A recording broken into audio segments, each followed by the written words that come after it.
पाकिस्तान 'ਚ पंजाबी कॉन्फ्रेंसां दे सब तो वड्डे नैटवर्क पंजाबी नैशनलिस्ट फोरम वालों जी आयां नूं। सियासत का शौक रखने वाले पंजाबी क्यों अपना वक्त खराब करते रहते हैं। बहुत सारे पंजाबियों को सियासत का शौक है, ये बड़ी सलाहियत रखते हैं, इन्हां दी सोच भी चंगी है, मुल्क ते कौम नाल मुहब्बत भी करते हैं, बड़े खलूस नाल चंगा काम भी करना चाहते हैं, पर सियासत का तजुर्बा ना होने दे करके अपने आप को परेशान ते अपना वक्त खराब करते रहते हैं।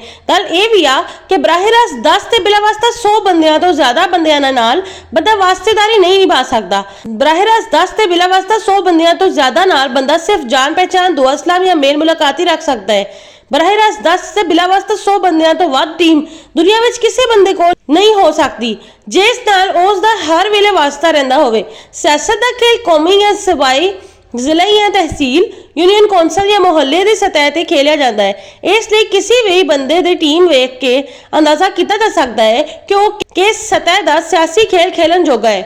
सियासत का जिस सतह ते खेल खेलना होवे उस सतह की टीम का मैंबर बनना जरूरी हुंदा है ताकि उस टीम का हिस्सा बन के उस टीम के लीडर नाल हर वेले वास्ता रह सके, उस कोलों इल्मी, इंतजामी, समाजी फायदा चक्या जाए ते अपनी टीम नूं फायदा दिता जाए। पंजाबियों च मसला यह वा कि पंजाबी अवाम ते की पंजाबी सियासतदानां ते सहाफियों विच भी सियासी शऊर नहीं है। पंजाबी बराह रास्त बिला वास्ता तालुक घट रखते हैं, जान पहचान, दुआ सलाम या मेल मुलाकात वालियां नाल शुगल वेला लान या इन्हां कोलों मुफाद कड्ढण च बहुते लगे रहते हैं। इसलिए पंजाबी ना तो किसी की सियासी टीम का हिस्सा बन सकते हैं ते ना ही किसी कौमी की सूबाई सतह ते भी सियासी टीम बना सकते हैं, जबकि पंजाबियों की सियासी सलाहियत अपने मुहल्ले या यूनियन कौंसल की सलाहियत तक या वध तो वध अपनी तहसील या जिले की सियासत तक हुंदी है।